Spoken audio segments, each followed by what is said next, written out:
everyone, I hope you're all doing really well and welcome back to another part of this flamingo tutorial where we're going to be starting these bigger feathers kind of coming down the wing and down the body. There is a lot going on, they do look quite complex, but I'm going to try and break it down as much as I can, simplify the process so hopefully it'll be easy enough to follow along and yeah, we can still end up with a really nice kind of realistic outcome. So we've done the beak, the head and the neck that's kind of curving round, and the feathers on the head and the neck are literally completely different to these larger feathers that make up the wing. These ones are so much bigger.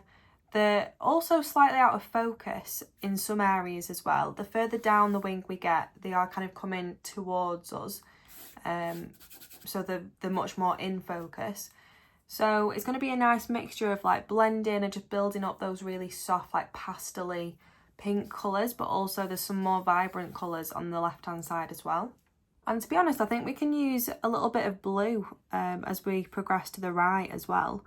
But for part 4, I believe this is, I'm going to be starting with the top feathers, so basically just progressing down from the neck. We've got some feathers here in between the neck and the head that kind of progress on slightly to the right hand side of the beak. So I think I'm going to do those feathers for part 4 and keep it as that. Just with a pencil, I'm literally just going to draw another line in there, which I seem to have missed a little bit in that initial outline, just so I can see where I'm going to be drawing to for part 4. So I don't get kind of carried away. And I have bought some pan pastels for this section. I think I mentioned them in the previous part. I ordered 3 or 4 extras. I mean, I don't have loads anyway, but I thought I will treat myself to some brand new colours, seeing as we're drawing something that's so vibrant. I'm really sad actually because one of the pan pastels is like cracked in the post, which is just so sad, like literally look at it all. However, the other 3 are still intact, just about. So I ordered the permanent red tints. I will leave all the colours in the materials list below, but I just thought I'd show you them first. So which one's this again? Permanent red tint, so this is a really pale pink. The one that's cracked is the magenta tint, so this is more of like a lilac-y colour, so when we're progressing into those blues it should be a good colour for that. The orange, which, you know, obviously we'll be using quite a lot of that for those more vibrant areas of the feathers. And the pearlescent red, which I just thought was a really nice pink, and it kind of has a bit of a sheen to it as well, which will be nice. So hopefully I'll get a chance to use all 4 of them, and I'll probably also end up using a little bit of the phthalo blue tint, which is a really pale blue that I already had. So I've just moved the camera along a little bit so we can see more of the right hand side beyond that beak. And what I'm going to do first is just go in with an eraser and just make some of these initial outlines a little bit fainter, because we don't really want to be seeing any of these lines underneath our drawing, especially because some areas of the feathers are quite pale and like pastel-y. So yeah, we definitely don't want to be seeing any like dark lines underneath,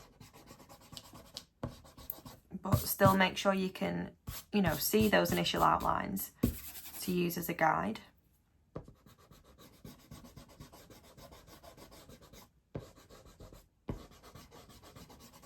So I'm just making them a lot fainter, but I'm not erasing the line completely, so I can still see it.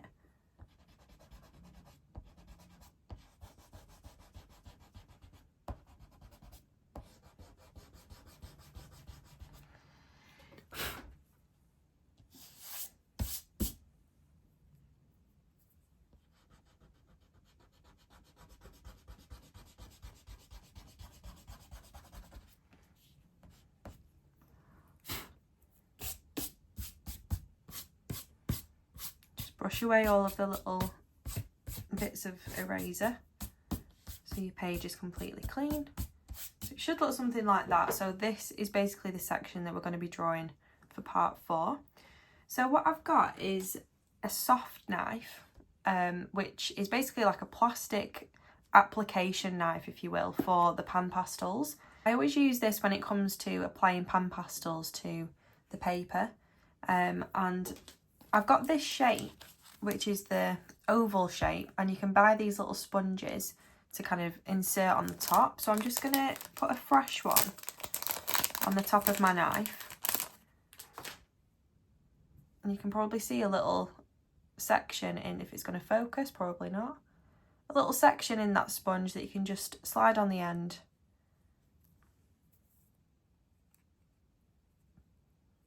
Like that. So now we've got a completely clean sponge to work with. So what you want to do is work from the lightest coloured pan pastel you've got to the darkest and kind of build it up. Now they're all just slightly different shades of like pinks and blues and oranges. But I think I'm going to start with the palest pink colour, which is the permanent red tint, which is very, very pale. It's very matte. So I'm just going to dab just a tiny little bit lightly on the back of that sponge. So it kind of covers the back of it, and then you just want to like tap off the excess. I'm applying the pigment kind of going along those feathers, and mainly applying it to like the darkest part of each feather as well. So I'm basically starting to map out like the shape and where those dark and light areas are within each feather. And a little bit of pigment does go quite a long way. So you don't really need to keep reapplying all the time. But if you feel like you do need to reapply the pigment, then, you know, that's absolutely fine. Just make sure when you do apply it, you're applying it in the darkest parts of the feathers.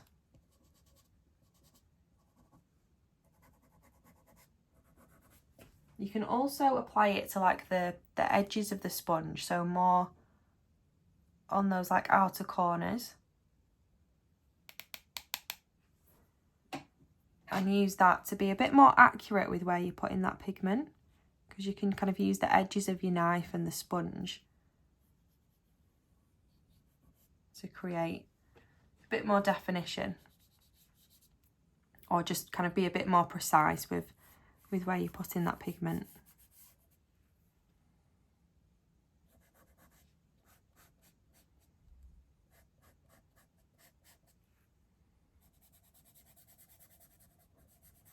Because pan pastels are so thin, they're almost like transparent. The layers are super thin, so you can just keep applying like layer after layer, and they will sort of blend together. You can kind of mix the pigments together to create a completely different colour. So I think I might end up doing that and kind of adding a little bit of that orange in there to make the pink look a bit more coral.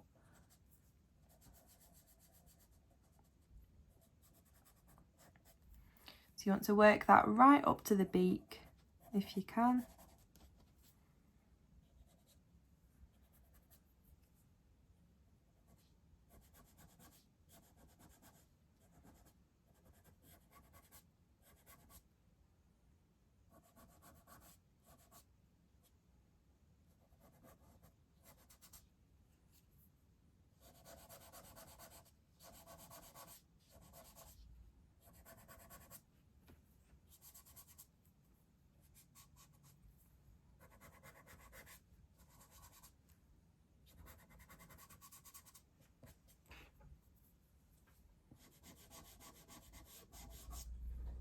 It just kind of spreads around and smudges into the surface of the paper so easily, and already it looks really nicely blended.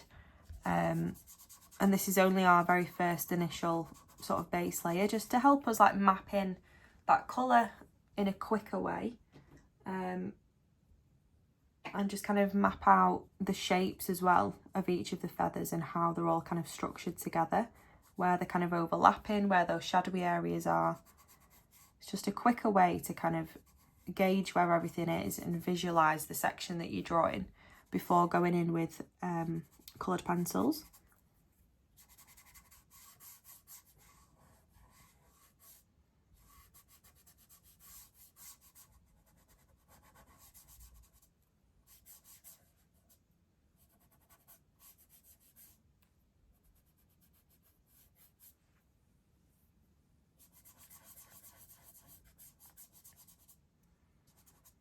Just going to add a little bit to the right hand side as well. Again, just reapplying it and just tapping off the excess. Sort of around here. The feathers on the right hand side of the beak do predominantly look blue, but we've got this little bit sort of in the middle that does have a pink tint to it.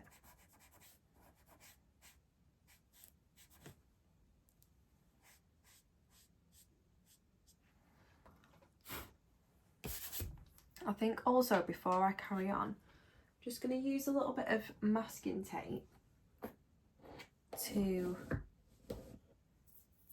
just mask off the edge, so I can work right up to the edge and then still have those, you know, neat edges when I take it off at the end. So just leave a tiny little bit of a gap where I'm taping over the paper.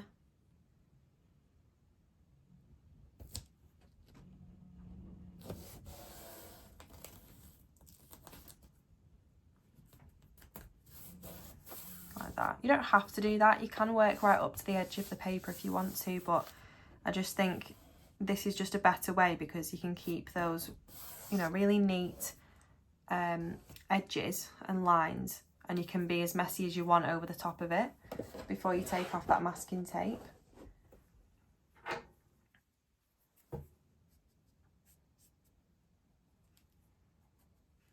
And then we've got this little feather down here as well that also has a slight pinky orange tint to it.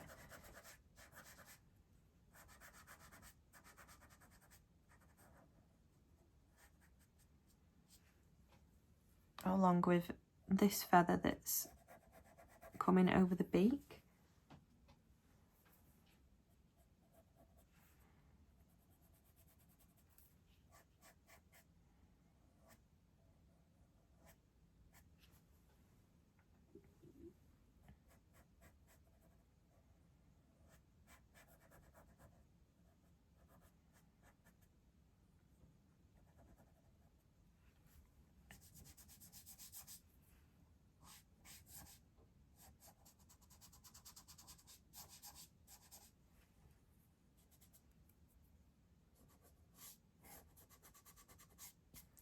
So I think next I'm going to go in with the slightly darker pink, which is the pearlescent red, which is that gorgeous one with the slight sheen to it.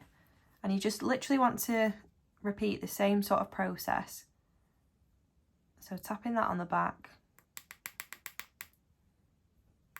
getting rid of the excess, and start applying it to those most vibrant, like shadowy areas of the feathers.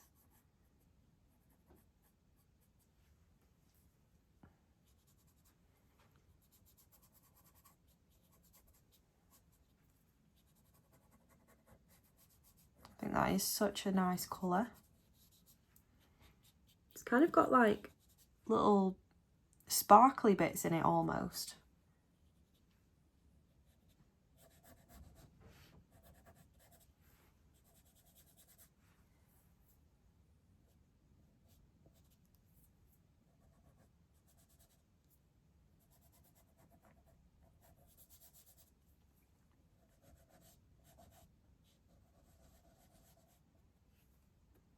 So I'm going to Crete in Greece on Thursday, which I am so excited for.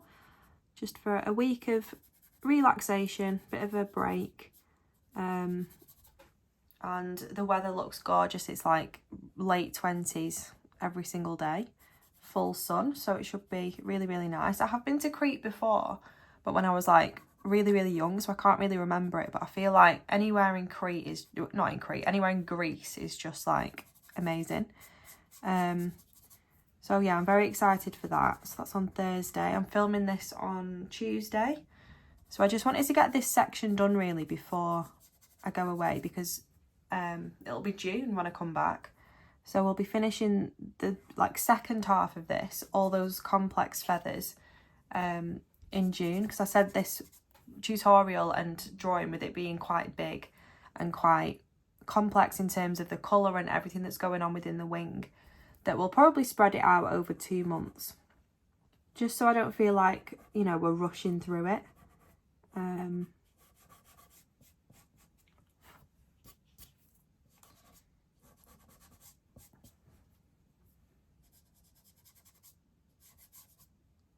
So I'm just going to apply a little bit of this to the right hand side in those same like pinky areas of the wing. I've just applied, or like reapplied the pigment a little bit on the sponge to keep it vibrant.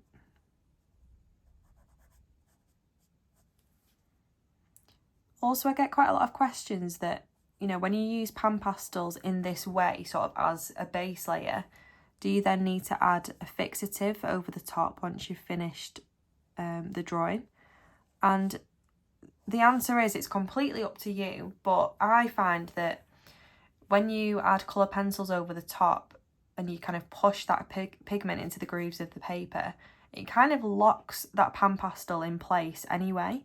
It's kind of trapped between the paper and the coloured pencils. And I never use fixative on coloured pencils because I kind of frame all my drawings pretty much straight away.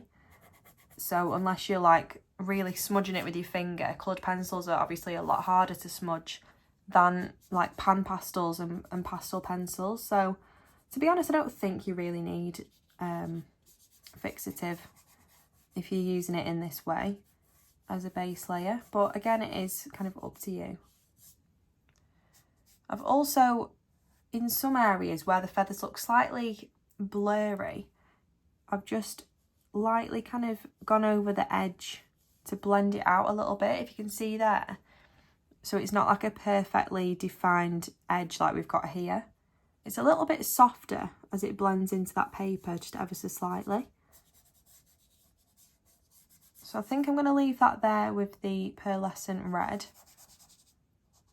That was such a nice shade of pink. I might just use a little bit of the shade orange just to add more of like a corally colour to some of those pink areas. So again, just reapply it on the back of your sponge, like so. And apply it to those most like corally, vibrant areas of the feathers. Sometimes it's good to do like little swatches first of the pan pastel so you can see how vibrant it is and like kind of get to know the pigment a little bit before just applying it straight to what you're working on, like I've done here, because it is quite vibrant. However, because it kind of blends out so easily, you know, you can easily just spread that pigment around and just, you know, don't apply any more because we've definitely got enough on the paper already. And to be honest, if you do add a little bit too much, like I have done here, you know, it's not the end of the world because the coloured pencils are going to kind of dull it down anyway and kind of cover up some of that vibrancy.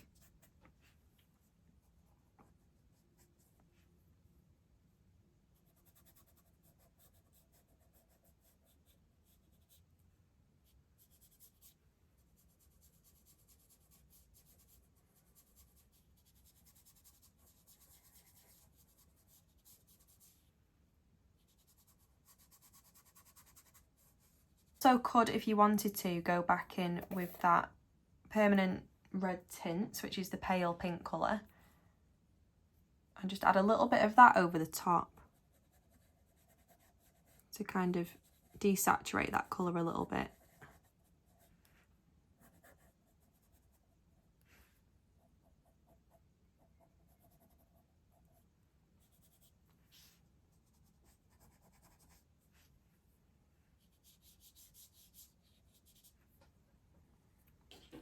Next, I think I might use, I can't even hold this up to the camera because it is literally all cracked. It's so sad. It's satisfying when it's like completely fresh like that. So this isn't great. But this is the magenta tint, which is that lilac-y colour. And still using the same side of the sponge. I'm going to again just apply a little bit to the back of the sponge. Tap off the excess. And then apply this to those like more blue kind of lilac-y areas of the wing and of those feathers. You don't really know how it's going to transfer on until you've tried it, really.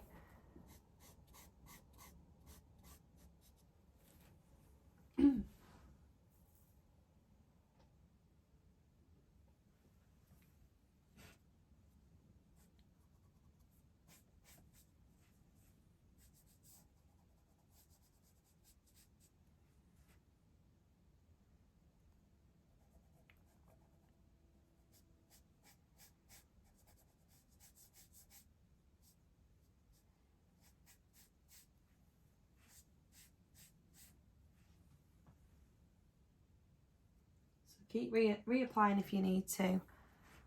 It's quite a really nice, like, subtle lilac-y colour.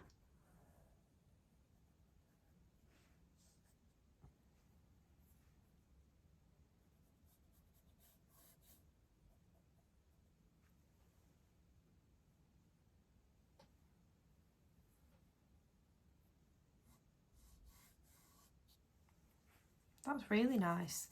And that's actually the colour that I wasn't going to order at first, because I thought, oh, it looks too similar to the other two. And to be honest, online, it's difficult to see the colours properly.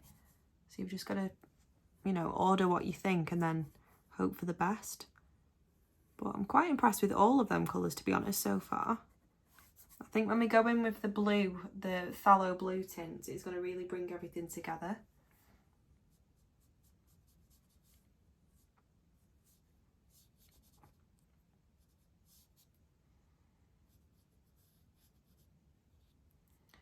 So I think I'm going to leave that there with the magenta tint. Maybe just add a touch of the pearlescent red just to this section here.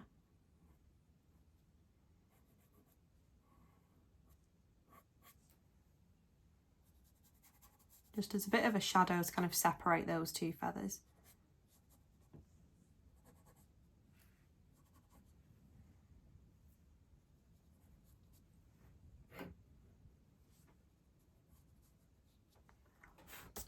So then we can now go in with the phthalo blue tint. This is a gorgeous, really subtle pale blue colour that I already had, which if we do end up, you know, filling in a little bit of that background, then this is the colour that I'll probably use just to create a really soft, like subtle background without it being too overpowering or too much, using the pan pastel. So what I'm going to do, I think, is turn the sponge around on the knife. So we're, again, going to be using a completely fresh side of the sponge that's completely clean, and it's not going to contaminate the colour that we're going to use with all the other colours. So just dab that on the back of the sponge like that, and then you want to start filling in where those like blue tinted feathers are.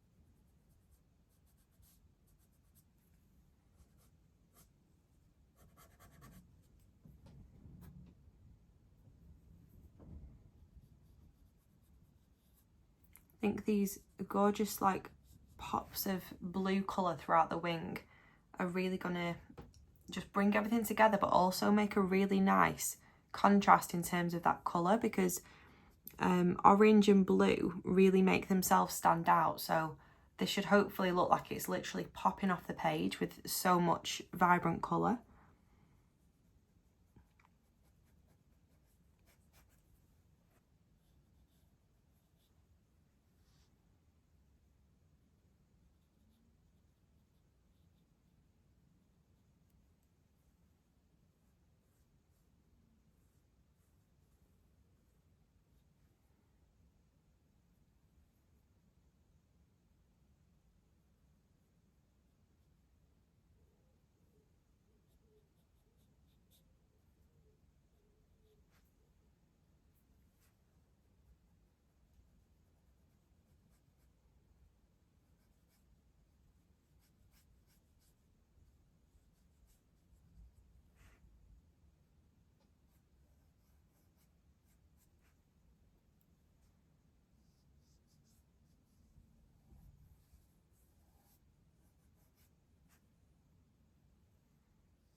So there is another feather here that I haven't really drawn the initial outline for. So I'm just gonna kind of go for it using, you know, the other feathers that I have drawn as a guide for the correct positioning of this one in terms of like the proportions and everything.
I think I might just go back in with the magenta tint and add a tiny little bit of that lilac colour on the back of my sponge, the same side as I've just been using. It's got that phthalo blue tint on the back, and just add a little bit to the top of this blue feather here.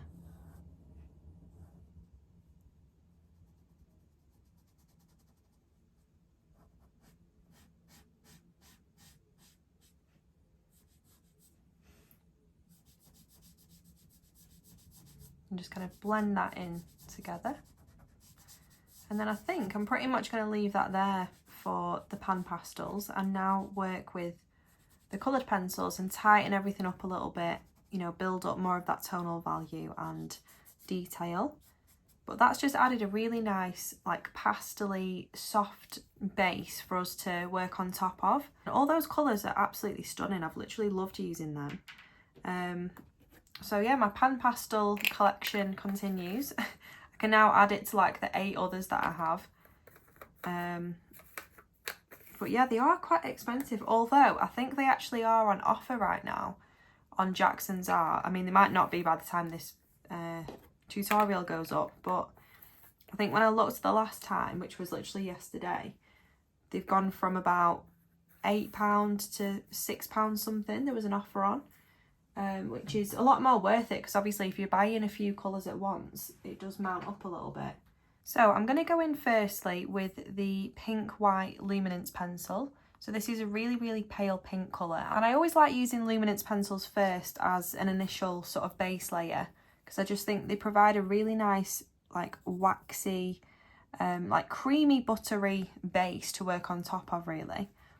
So using some of the shapes that we've already sort of mapped out with the pan pastels, you just want to apply like a light pressure, light to medium pressure really, in those like pale pinky areas of each of the feathers, and start kind of breaking down those shapes even more.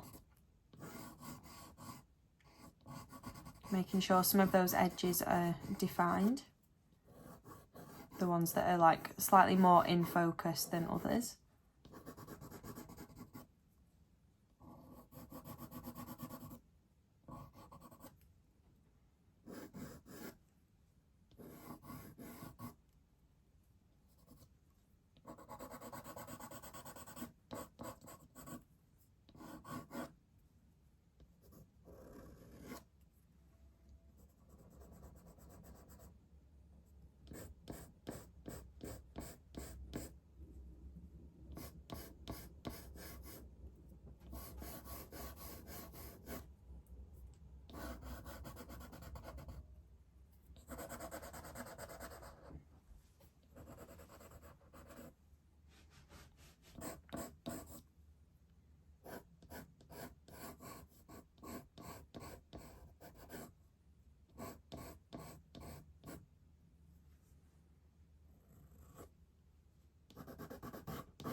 So just picking out those palest pink colours within each of the feathers and defining some of those edges. You want to do the same for the right hand side.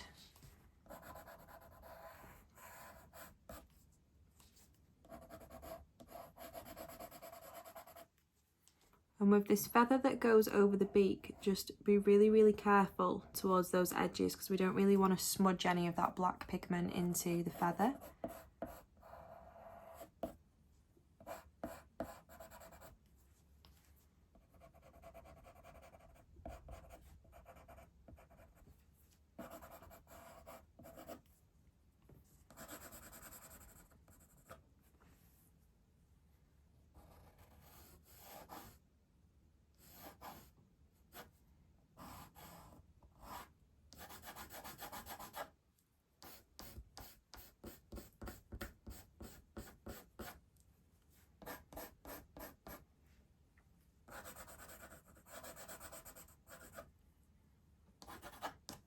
Next I'm going to go in with the silver grey luminance pencil, which is a really pale blue colour, and go over those blue areas of the feathers, again kind of defining them a little bit. And just kind of neatening up some of the edges.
When you work over pan pastels, to be honest, it just feels like you're working directly on the paper and there's nothing underneath. But at the same time, you're kind of locking that pan pastel in position by working over it with the coloured pencil and kind of pushing it into the grooves of the paper.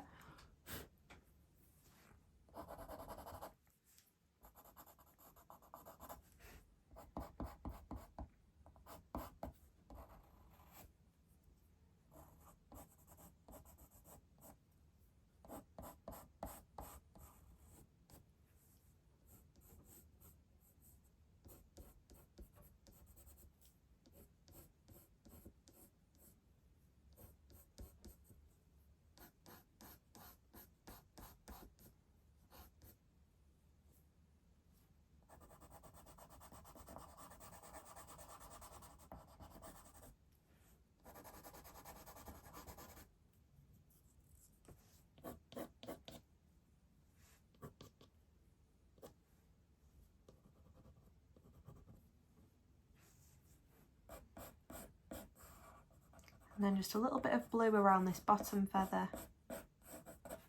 Kind of got like a nice blue sort of glow to it. And because we've got quite a lot of blue reflecting on the beak as well and the top of the feathers on the head, it's like capturing that lighting and capturing that sort of blue background around it, even though we've not even drawn in the blue background yet. So all the colours are just working really well together.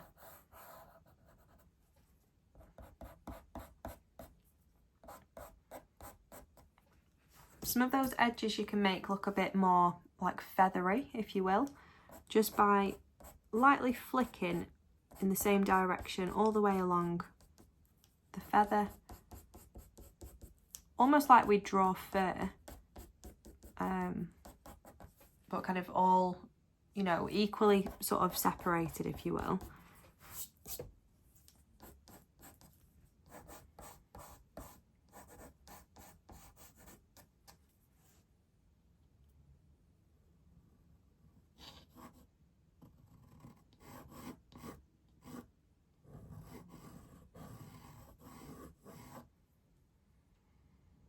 So I think I'm going to leave that there with the silver grey luminance. Maybe just add a little bit to the tip of that feather.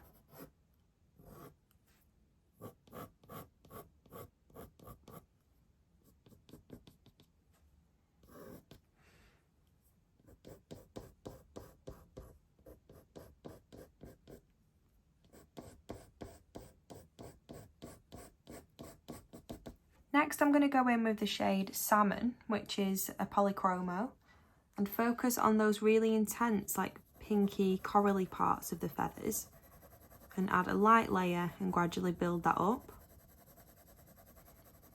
I'm kind of doing more like circular motions with this because I want that kind of even, soft coverage throughout.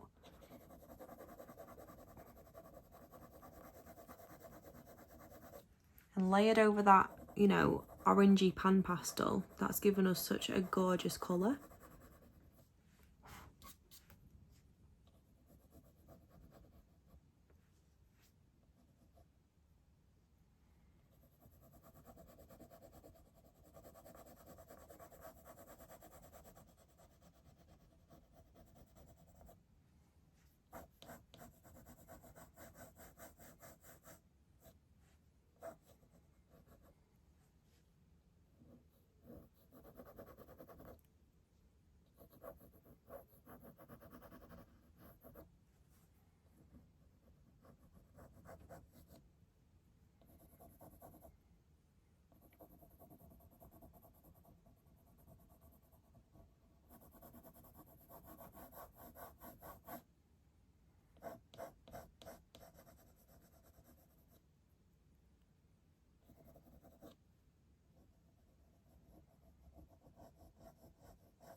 I'm going to do the same for this feather at the bottom as well.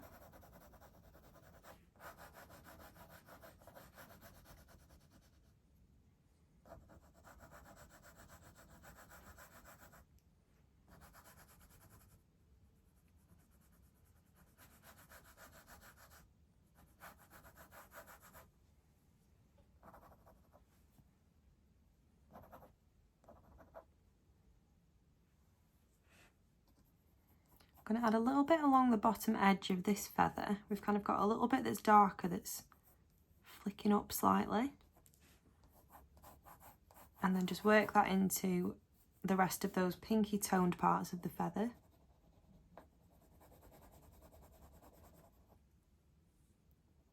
Right up to the very edge of the beak.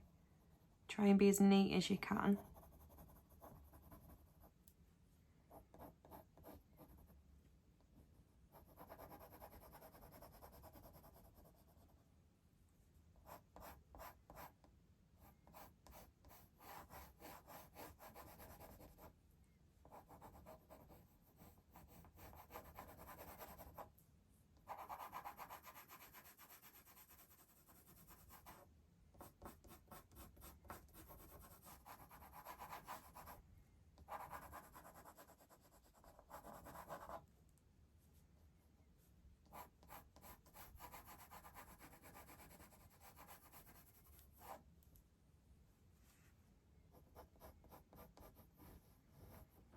You can start to draw in the quills as well, so that little bit in the middle of each of the feathers. Just kind of map out lightly where that is.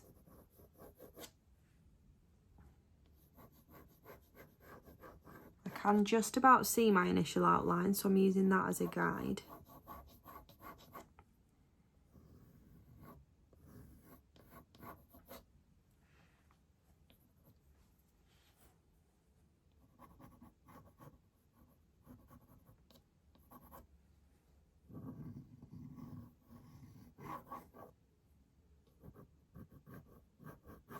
It kind of ever so slightly curves round a little bit at the top as well.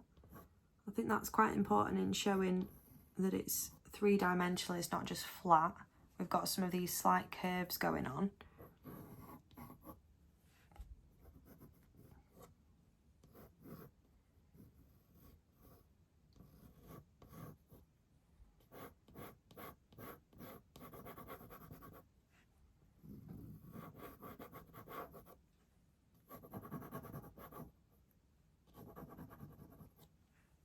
And then you want to fill in all of the other pink parts of the feathers with the shade Salmon. Just carry on building up more of that pinky tone.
So with this one, you almost want to flick back into this feather that's in front, creating that sort of feathery edge where all those little bits are kind of frayed and separate.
Next up, I'm going to go in with the shade Coral, which is, this is actually a watercolour pencil. It's still Faber-Castell, but it's actually a watercolour pencil.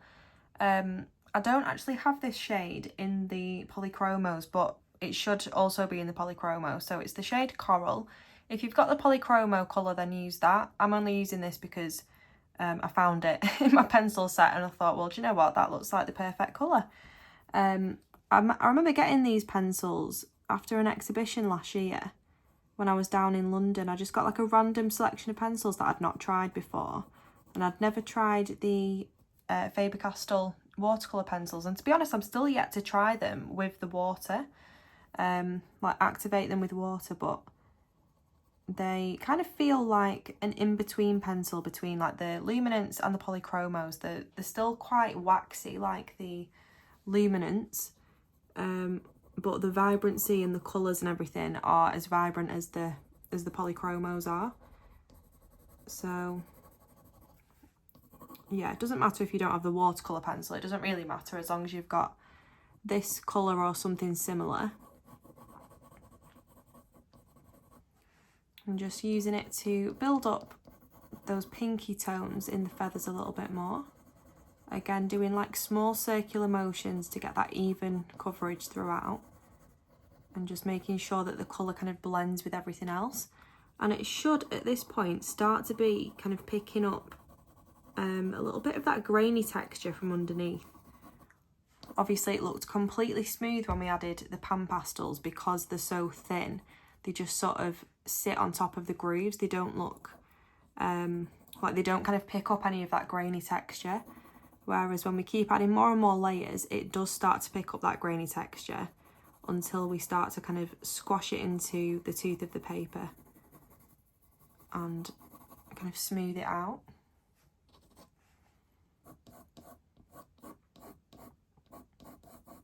I know some of you have already started these feathers because you literally couldn't wait basically to carry on, and I don't blame you. I have been itching to get cracking with this. I wanted to get this part definitely done and up to you before I go on holiday, but I feel like this week has just been so busy. I've not had the time to properly sit down and film any more of this flamingo tutorial. I managed to do the rhino skin focus tutorial earlier on last week, but then the back end of last week I actually went to a wedding, so I was away for most of the weekend, so that kind of threw me off a little bit, I think.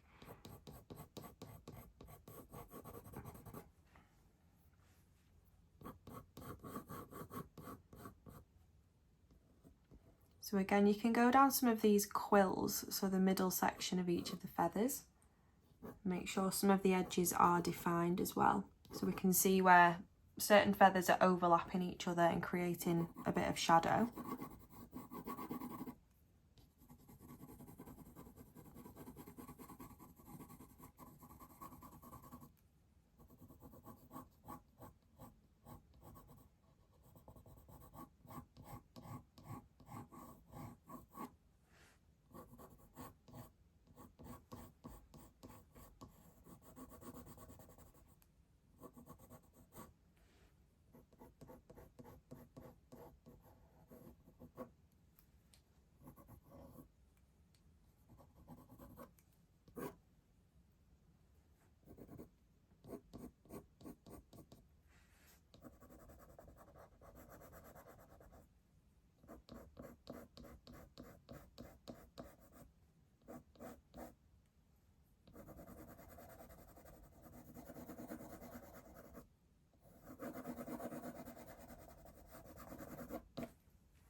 So I'm going to leave that there with the shade Coral.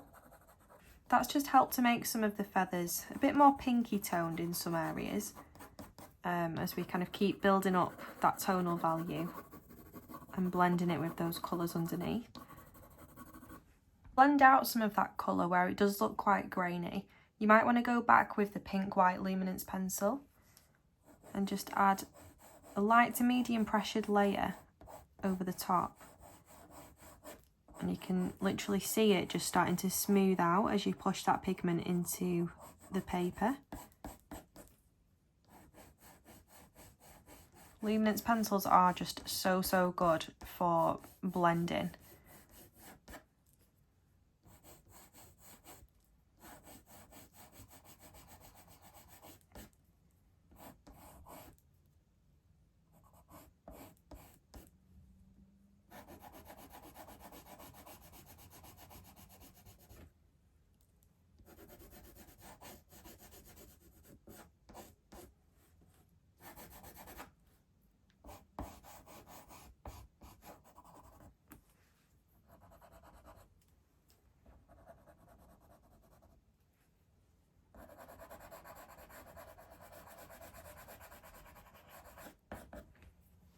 When you use a pale colour over the top, it does blend really well, but it can desaturate those colours underneath. But because we've got quite a few areas where the feathers do look quite subtle anyway in terms of that colour, you know, it shouldn't really affect it too much. It should actually add to that sort of softness and subtleness of some areas of the feathers.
I'm just going to flick that little feathery bit on the edge so it kind of fades off into the paper to make the edge look really kind of wispy and light.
going to work a little bit into those blue sections, sort of behind the main body of feathers.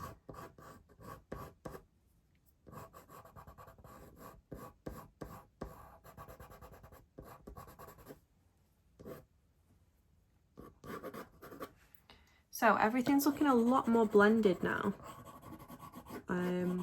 which is what we want. So I'm going to leave that there with the pink white. I'm going to just add a little bit of the dark cadmium orange to those most vibrant areas of the feathers. Keeping my pressure quite light because, as we know, this is a super vibrant, rich colour, which we've used quite a lot of along the neck and for those feathers around the eye as well. So I'm just simply focusing on those most like saturated, vibrant parts of the feathers. Just adding that orange tint.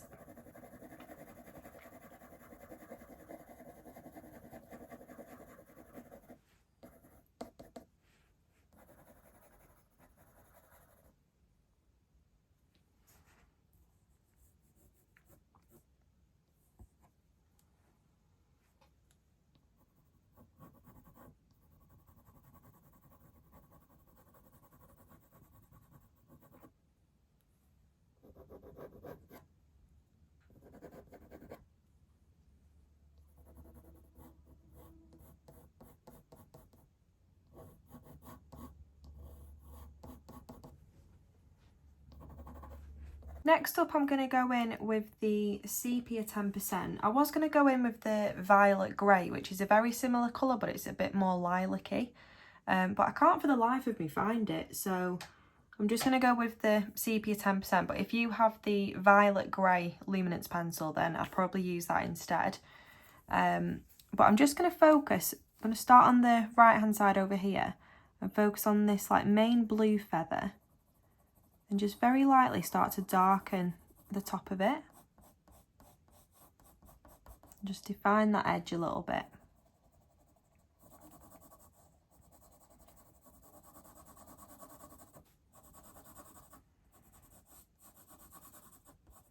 So you want to define that edge and then start to shade underneath that line and just kind of fade it off the further down the feather you get.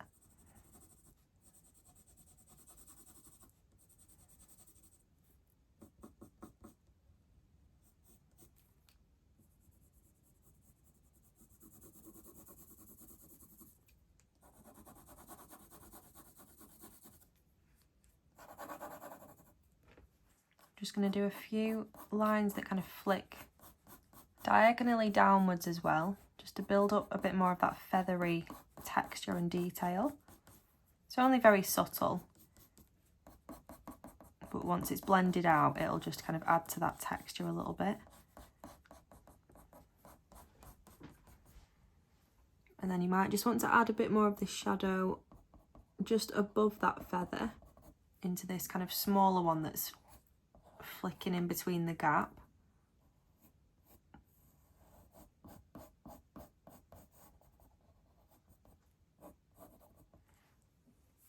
Along with this little bit here that's quite sort of feathery textured. And maybe a little bit just at the top as well.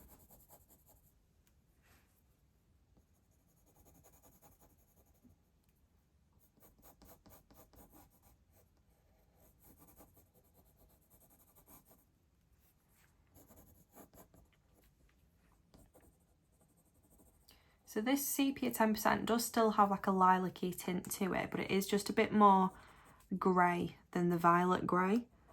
But I'm just kind of working with what I've got really. I do have a violet grey, but I just can't find it. I think when I went through all my pencils and kind of reorganised them, I put loads that I don't really use in my drawer. And then I've got my pencils now very much organised in this little holder, which I have got a video about, but I've kind of arranged them into various different colours. But But yeah, I'm finding that a lot easier than how I used to have my pencils, because I used to just have them in one big tray and then it'd take me ages to find them and then they'd all be dropping out the sides, whereas this just keeps them really neat and keeps all the colours sort of grouped together. Just going to add a bit more definition to this feather as well. So going down that quill in the middle, kind of curving that round.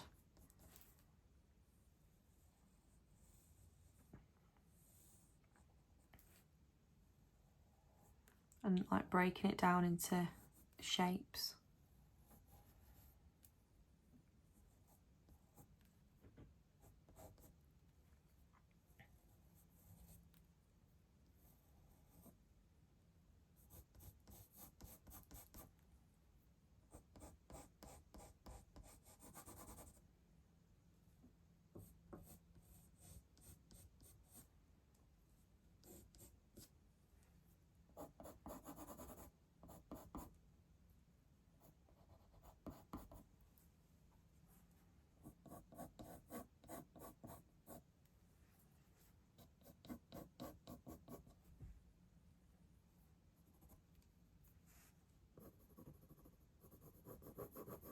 So I'm working it into mainly the blue areas.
I'm just going to use this and kind of flick back up into this pale pink feather that's falling across the beak.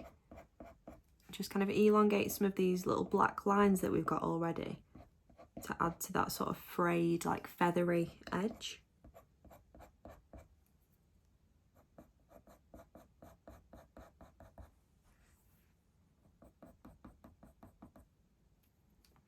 So I'm going to leave that there, I think, with the sepia 10%. I don't want to add too much because I don't want to kind of tint them feathers and make them look too grey.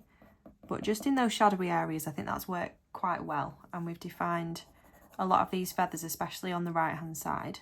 So I think I'm going to leave that there with the sepia 10%, or if you were using the violet grey, then even better. But yeah, I'm going to leave that there for now. Next up, I'm going to go in with the Warm Earth 40%. This is kind of like a dusty pink, so again, it's going to be perfect for more of those shadowy areas of the feathers. So we can create a bit more depth and dimension and definitely show how some are further forward than others, and we've got a lot of overlapping going on. So I'm going to start on the left hand side and just build up that shadow into the feathers where it needs to be. You could also use this down the quill of each of the feathers as well. It's just a bit darker than what we've got down so far. And make sure the end of it kind of fades off a little bit. So quite a hard pressure at the top, and then release your pressure the further down the feather you get.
think I might just add a tiny little bit of the shade Scarlet, another luminance pencil, just to this little bit down here, with just a super light layer, and also on the left hand side. No more than that. I'm going to add briefly the Herculean Red. This is more of like a peachy kind of pale skin colour. So I'm just going to add this to more of the lighter parts of the feathers where we've got that peachy colour. Focusing firstly on the left hand side in this particular feather at the bottom of the neck.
I'm going to add a tiny little bit to the lower half of this feather that falls in front of the beak.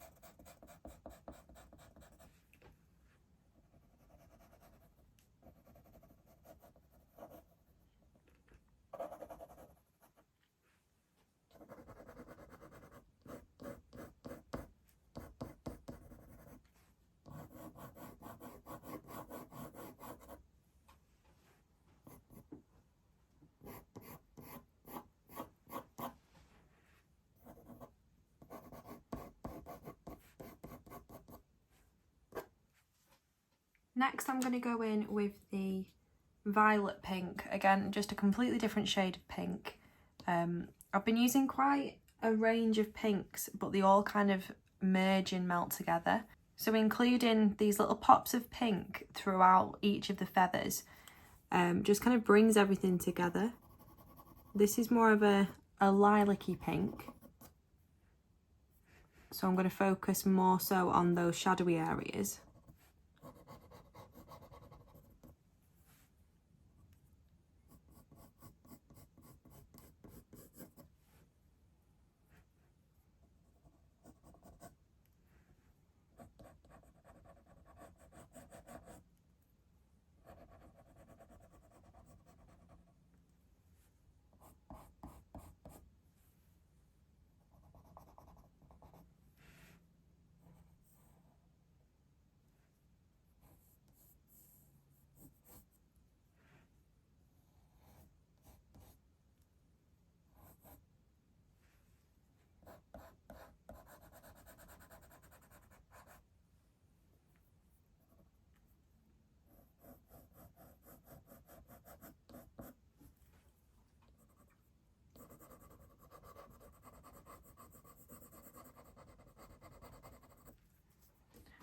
And I'm also going to go in with the Burnt Sienna 50%, which is probably the darkest pink that we've used so far.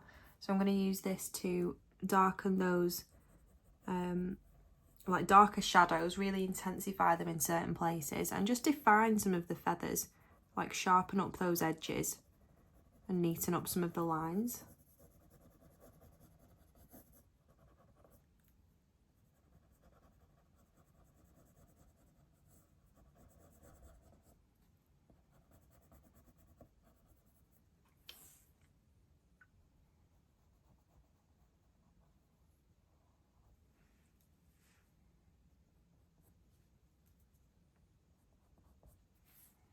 I'm making this bit a lot darker because it kind of goes behind that beak, so the beak being in front of this part of the feather creates this shadow just in this area. So we're kind of giving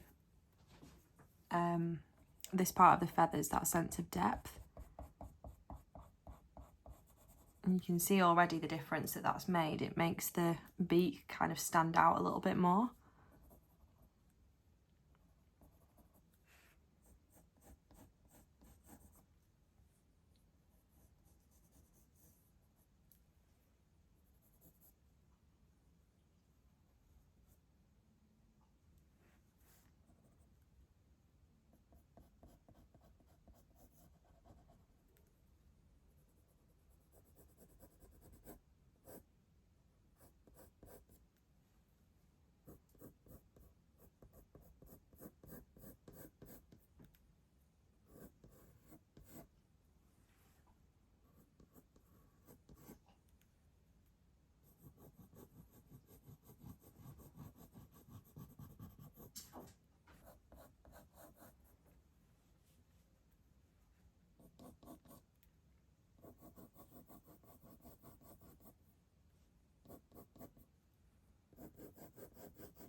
I'm going to go in now with the shade Salmon and use it just to kind of blend out those remaining grainy areas where it's picking up that texture from the paper underneath.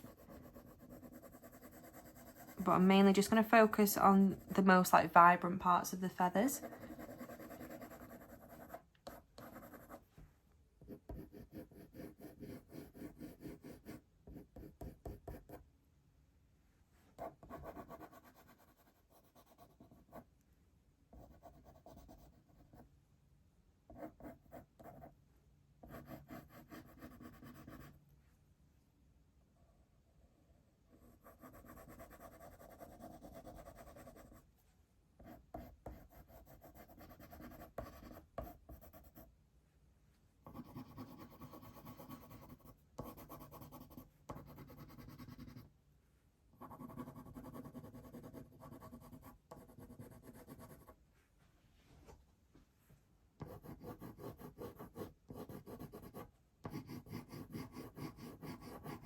I think these feathers, we've got them done like fairly quick, to be honest, but I think more than anything it's a really good opportunity to practice kind of blending colours together that you're not necessarily used to using, and practicing different pressure points, because you know we're only drawing like shapes and shadow and light at the end of the day. That's basically what it is. And you know, once we've broken everything down into shapes and sort of built up our colour, knowing when and where to apply that harder pressure really makes all the difference. Like you can see here with the different sort of depth and dimensions going on, it gives the illusion that we have those feathers that are overlapping.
I'm going to just add a little bit more of the sepia 10% to the right hand side with a slightly harder pressure this time.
I'm going to go back in again with the pink white and just kind of blend out those lighter parts of each of the feathers.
And then I'm just also going to use the silver grey for those blue areas.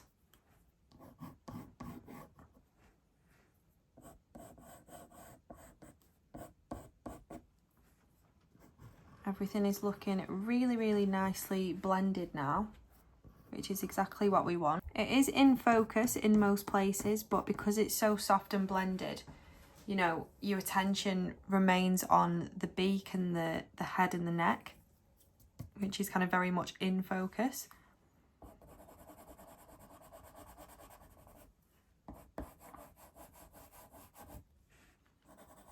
So you want to just work a little bit over that sepia 10% where we added that shadow.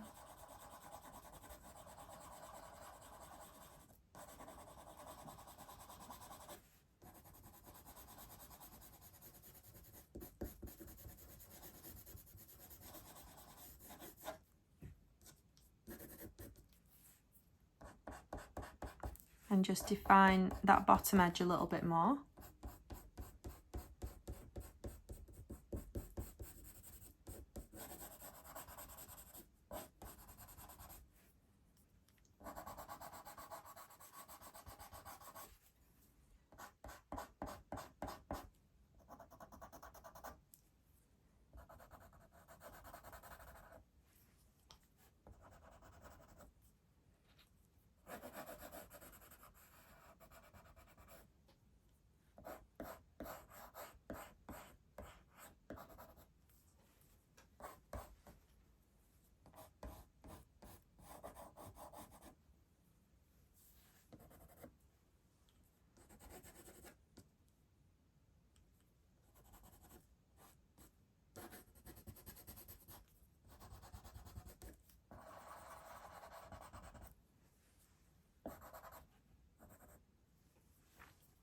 I'm going to add a little bit to the bottom of this feather that falls in front of the beak as well.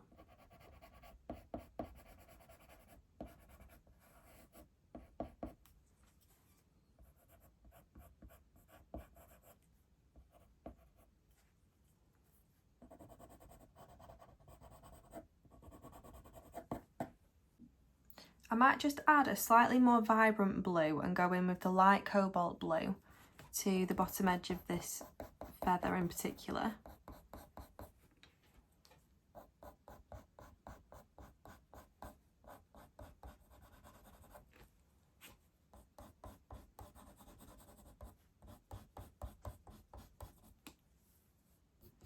Maybe just add a little bit of that colour just above as well in other areas, just so that blue colour kind of really pops off the page.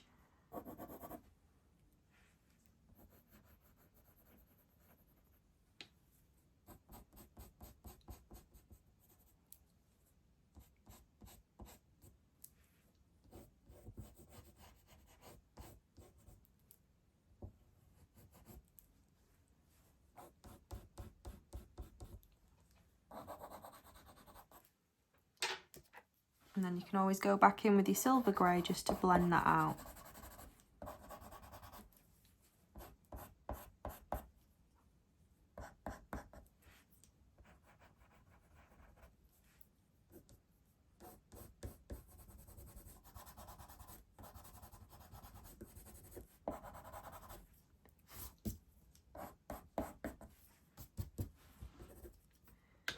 Next up, I'm going to go in with the white Caran d'Ache Museum Aquarelle pencil, which is my favourite white pencil ever.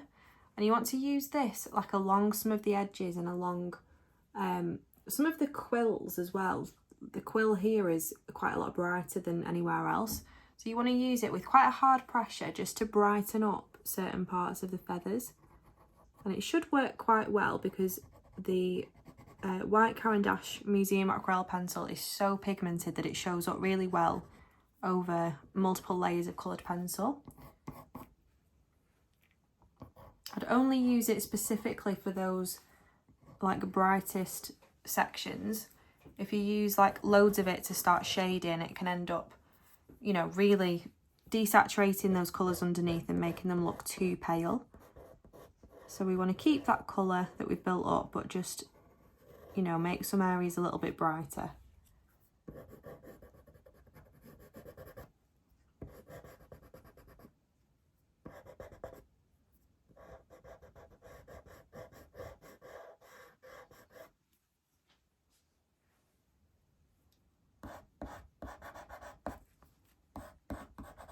I'm going to run a few little lighter lines to add to that texture of the feather in this blue one on the right hand side, just following along those kind of diagonal lines, flicking downwards.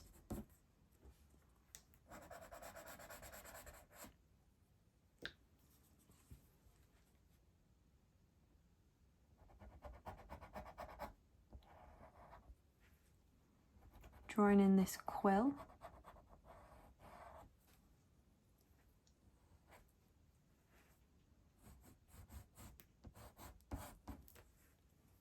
And this one down here as well.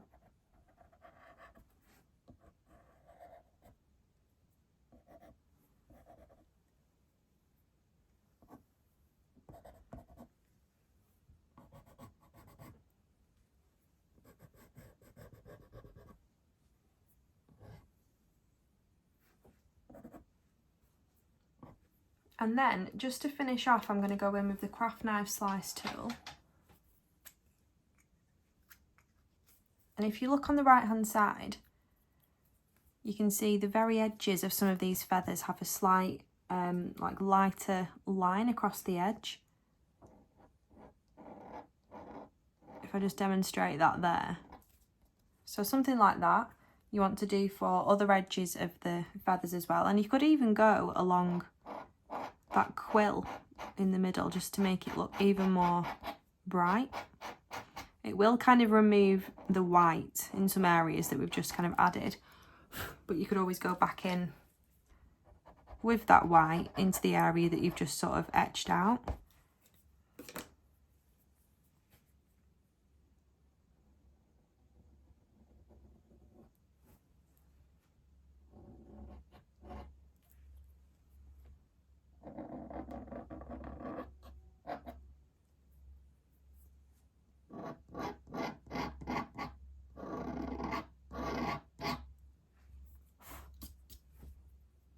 maybe just add a couple of little lighter lines for a bit of detail, but to be honest, everything is quite blended and really soft, so there's not really a lot of fine detail going on like there is in the beak and the head and the neck.